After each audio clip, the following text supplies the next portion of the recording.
Welcome to the Bros of Gardening podcast. I'm Mike Westphal, and I'm joined by my co-host today, a little bit of a different looking co-host. This is Alex. He is usually behind the scenes, but he's going to be my bro for today, and we're going to talk about vegetable gardening. How you doing today? I'm doing pretty good. How about you? Doing good. So welcome, Alex, to the co-hosting chair with me. We're very excited about this. We're doing this during our spring showcase. This is a live podcast, so it'll be interesting to see how this goes. Yeah, we've never really done this before, so. Yep. So I'm going to let Alex take it away and ask me some questions about vegetable gardening. That's what we're discussing today. All right. Thank you, Mike. Okay, so Mike, let's start with square one. Why do you think so many people get hooked on growing their own veggies? It's a great question, and I think people get hooked on vegetable gardening for many, many different reasons. I think probably the number one reason is the first time you taste a vegetable grown in your own garden, there's nothing better. Right. It's better than anything you'll ever purchase in the supermarket. You can put a lot of your own passions into it, and it's just the result and I think the experience of it that keeps people coming back and get people hooked onto it. So I think that's it. It's also easy. It saves you a ton of money. I mean, when you get efficient at it and you get pretty good at it, it can save you a ton of money. Certainly through the Great Depression, there was lots of people that got into it. Of course, we come from a big farming background. I always tell a story, which I'm sure I'll get to at some point, about the settlers suddenly here in the New World. And so there's a lot to be told about the history of vegetable gardening. And I think there's nothing more beneficial than tasting something out of your own backyard. There's nothing better than it. I completely agree. And it's just, like you said, very self-fulfilling. All right, let's see here. So, as someone who loves cooking, I'm always curious, can you really taste the difference between a homegrown veggie versus a store-bought one? Well, for sure. And kind of like I just explained, I mean, there's nothing better than a vine-ripened tomato that you can go and eat that very same day that you pulled it off the vine. And no matter what you do in the supermarket, it won't be the same day. It'll be multiple days later. And in reference to cooking, I mean, depends on your degree or definition of cooking. If you were to take a tomato and cook it, and you're adding spices and different things to it, you probably can't tell a ton of difference. But if you're eating it fresh, there is definitely a huge difference. And I would say, just speaking in general, we're not talking about herbs specifically, but if you're spicing up any kind of food when you're cooking with it and you're using the herbs from your own garden, there is definitely nothing better. Right. Fresh basil, thyme, cilantro, rosemary. All of those things are just so much better. The flavor is so much more deep and easier to kind of taste that you won't get out of a dried herb that you're sprinkling out of your can, that sits above your stove. Well, also you can brag about it too. So you invite everybody over and you're like, well, I made this in my own backyard. That's right. It's more self-fulfilling, I guess, too. All right. So let's see here. So if somebody's listening to the podcast who, like me, probably has no experience, what's the easiest way to start growing a vegetable garden? Where do you begin? So I definitely would say start by going to your local garden center. Yes, absolutely. Maybe one that's been around for 80 years. I think local experts are going to give you the best start and give you kind of the best advice to get going. I would also say start with something easy. There's some difficult vegetables to grow. There's some difficult edible plants that you can grow. I always talk about tomatoes. Tomatoes are the easiest one because I think it's the number one thing that people think of when I first go to plant a vegetable garden. I want tomatoes. Absolutely. It's certainly one that's distinguishable. And so you see these gigantic tomatoes, these beefsteak, jumbo-sized, hamburger-sliced tomatoes. Well, that takes a lot of work. It takes a fair amount of effort to get a huge tomato like that. So I typically tell people to start with a cherry tomato. They're easy. You can pop them right in your mouth, right off the vine. There's nothing better. I always used to, when I'm working in my yard, and I'm low on energy, let me go grab a couple tomatoes off the vine and pop them in, because I think it just gets your energy level back up a little bit. But they're easy. You get a lot of them. And so I'll say that for a lot of things is look for some of the easier varieties. And if you're not quite sure, it's almost always the smaller So Right. Big Bertha peppers, your big bell peppers, a big red beauty pepper is going to take a lot longer to ripen and get to fruition. Whereas a smaller pepper, which I think a lot of people kind of say those must be the hotter peppers, like jalapenos, yes. Yeah. And, some of your spicier peppers, they definitely are easier. But there's some sweet peppers too that are smaller. I mean, there's one of my favorite all-time peppers, which is called the Carmen pepper. It's a long kind of banana-like pepper that can actually ripen to a red color. But they're smaller. They're usually kind of contorted and kind of weird looking, but they're super sweet and they're really, really easy. And so I would say always start with easier ones. And this is where, hey, my story will come in. So cold crops. If you've never grown vegetables, cold crops might sound a little bit kind of foreign to you, but cold crops are typically things that you grow in the cooler season. They're a specific group of plants. I typically say call them cold crops because they grow in the cooler season, the colder season. Right. So we're talking about spinaches, lettuce, kale, collards, even some of the root vegetables like turnips, beets, carrots. The list goes on and on. There's a huge list and a huge assortment of them. But they are one of the easiest crops to grow. So if you're kind of like thinking about getting a vegetable garden and you're in a cooler season, then I definitely recommend cold crops. And I bring up the story of the Jamestown settlers when they came here to the New World and they settled here. They went through some really tough periods. I mean, they didn't know what they were getting into. And yeah, they hunted and gathered and did different things, but they certainly didn't live off of squash and tomatoes. They lived off of turnips and beets and parsnips and lettuces and cabbages and all of those different things because it was a much easier crop to grow in this cooler climate and in this specific area, but really that kind of goes across the country. Yeah. Alrighty. So, as you know, I live in an apartment. So, gardening I've always just assumed is not really possible for me. I mean, am I wrong? I mean, is apartment veggie gardening even doable?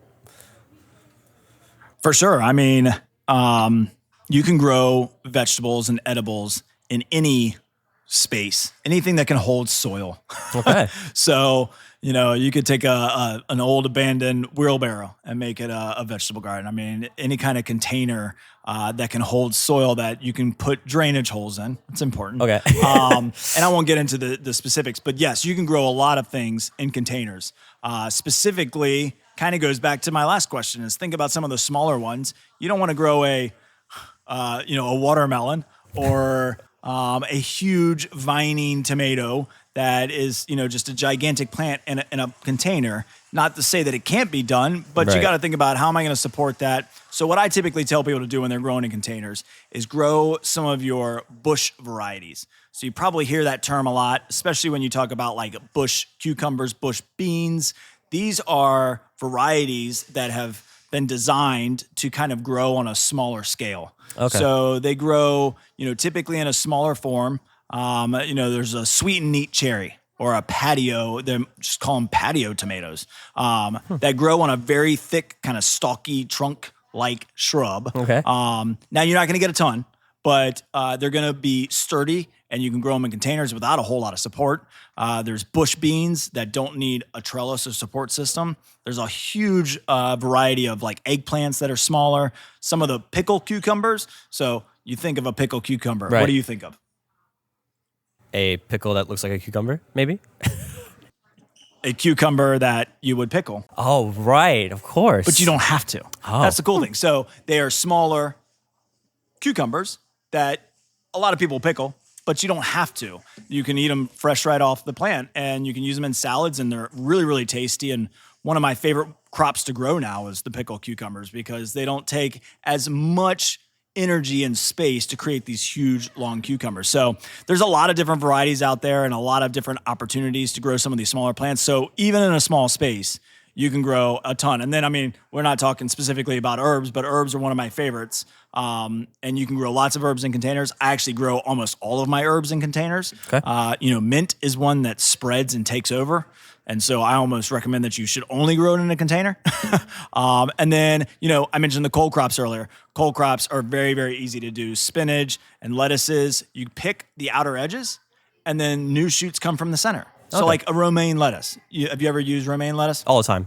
So romaine lettuce, you get them in the supermarket and it's this like head of lettuce. Right. In the garden, you just pick the outer leaves off and then you get this refresh of new leaves to eat from the center. And so you can just keep on picking them. So yes, you can definitely do it in small spaces. We don't even need to go to the raised bed level. You just go to containers and get yourself a good sized container. Roughly speaking, I'd say a tomato is going to need somewhere around a 5 to 7 gallon container, a good sized tomato to get a real tomato. Cucumbers, you probably get away with a 3 to 5 gallon. Okay. Squash, a little bit more tricky, but you can still get away with it with about a 5 to 7 gallon container. So you're going to need some fairly good sized pots. Use potting soil. And also, I definitely will always say this, anything you grow in a container is going to drain the nutrients out of the hole, because you need a drainage hole. You need the water to kind of percolate through the soil. Right. So is the plant food. So you're going to feed on a little bit of a higher dosage than you typically would in the ground. So somewhere around every 4 weeks, you're going to want to give it a nice organic plant food. And other than that, it's pretty easy, and have fun with it. And then, of course, ask us if you have questions. Of course. Well, now, how much time and attention does something like that need, especially on a patio? I mean, is this a daily commitment, or is it something that you check in occasionally? Yeah, I mean, I would hope you'd want to make it a daily, because I love to do something in my yard or garden every day. But sometimes you can't. Sometimes you go on vacation. So no, it's not an everyday. There are definitely things that you can do to get around it. And I think it's, important to know that as the temperatures get warmer and warmer, we're talking specifically here like your summer crops, squash, zucchinis, tomatoes, peppers, all of those things. Soil's going to dry out fast. And so you're growing in containers. You just got to recognize that. So then you might say, hey, I can't put this much into it. So what can I do? Well, then, as much as it pains me to say, I would say grow in plastic containers. Plastic containers keep more moisture in because you don't have airflow. Now, it's not as good for the plant as growing in like a terracotta pot or one of our fabric containers or even maybe a ceramic pot. But plastic pots would give you that opportunity where you're not going to get a lot of airflow through the container, which means the soil's not going to dry out as fast. You might grow in bigger pots. There's lots of watering aids where you can get like these siphons that siphon water into the soil. Oh, yeah. I've seen We could even help you set up like an irrigation system. So there's tons of opportunities. So no, it doesn't have to be every day. But I think you're going to like it so much that you're going to want to at least, I always say kind of zen out a little bit in your garden. Right. So each day you might want to go out and just kind of take a peek around. And the most successful people, especially when it comes to vegetable gardening, do pay a fair amount of attention to it, meaning they'll walk through it daily just to kind of say, do I see a change? Is there something eating this leaf over here? Oh, I had a fruit that was forming. Now it's gone. Who stole my fruit? Do I have a squirrel problem? Do I have a rabbit problem? Do I have a deer problem? Those types of things. So, it definitely, you're going to be more successful if you spend some time in it, but not an absorbent amount of time. Quick little water, little check through, little harvest. Hopefully you can pull some stuff off for a salad in the summer, and then you're ready to go on to the next day. But it doesn't have to be. Gotcha. Well, and real quickly, now my apartment's pretty shaded by a bunch of pine trees. Is there anything I need to take in consideration with veggie gardening with shade? Yeah, I mean, all your vegetable plants, for the most part, want as much sun as you can possibly give it. But doesn't mean you can't do it. Certainly when it comes to like your cole crops, your fall vegetables, your fall and early spring vegetables, I think you're going to be perfectly fine. Spinach, lettuce, turnips, beets, carrots, all of those pretty much, can do with about 5 to 6 hours of sun. So as long as you get about that much, you're good. Tomatoes, you might get away with. They're going to stretch a little bit. And what does stretching mean? It's just like if you need something, it's high up on the shelf, you got to stretch for it. So that's what it's going to do. The tomato is going to reach for that light. And when it's reaching for the light, then you get these wimpy kind of stringy branches that then might set fruit. And then all of a sudden have these heavy fruits hanging off the end of it, and it can't support that anymore. So you probably need to look for other opportunities. Do you have the ability to maybe add some grow lights to the area? Might be a possibility. Yeah. I know it's an outdoor patio, and that kind of sounds weird, but that could be an opportunity. But there are some vegetables that I think you'd be fine with. Like any of the leaves that have kind of a rough, fuzzy texture to it tend to hold disease onto it. And plants that don't dry out really well are typically in the shade. So like powdery mildew is going to be like your worst enemy. So as long as you get 5 to 6 hours of good sunlight, you're going to be able to pull off a majority of it. And then we might just look at some other opportunities. I mean, maybe it's not in the vegetable world. Maybe it's strawberries. Oh, okay. Strawberries don't need a ton of sun. Maybe it's some of the herbs that don't need as much. But most, like I would say, don't do peppers. Peppers need like 12 hours of sunlight. Oh yeah, no, that couldn't happen where I live. They need as much sunlight as they possibly can get. But you probably get away with a couple tomatoes, maybe cherry tomatoes, and then maybe some of like the eggplants. And then I don't think I would do any of like the squash, maybe a pickled cucumber. Right. Ah, yes, the pickled cucumber. And like, I feel like the most common vegetable we hear about growing in your own home is tomatoes. Why is that? Just the simplicity of it, or is it just something else that factors into it? I think it's there's so many different varieties. I think the ways that people use them in a lot of different cuisines, whether it be salads or any of the Italian dishes, you're gonna find lots of tomatoes. Roasting them, adding them to just a tomato sandwich. Have you ever had a tomato sandwich? Yes, I've had tomatoes. Tomato sandwich, which is just tomato and mayo and salt and pepper, is like the best thing when you get a tomato out of your own garden. So, so there's lots of different. I think it's juicy, it's sweet, it's packed with a lot of nutrients. They're healthy for you, and there's just nothing that really tastes that much different than a tomato. I mean, tomatoes are just absolutely amazing. It's one of my favorite fruits, so that's why I love it so much. And I think it's just, I don't know, it's the symbol of like the vegetable garden. It really is. I don't know why.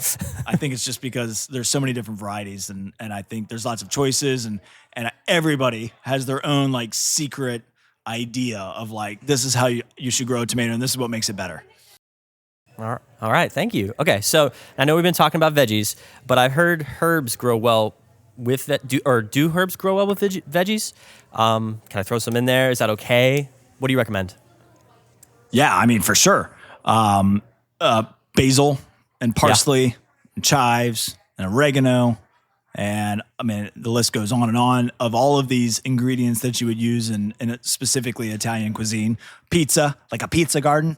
So you need tomatoes as your base, and then you add all these herbs. So yeah, you can definitely incorporate all these things, especially in a container. I mean, we do kids classes that have like a pizza garden, which is it's just 3 herbs. It's basil, oregano, and parsley. Or it could even throw in some sage, or there's so many different choices. So yes, you can definitely plant them all together.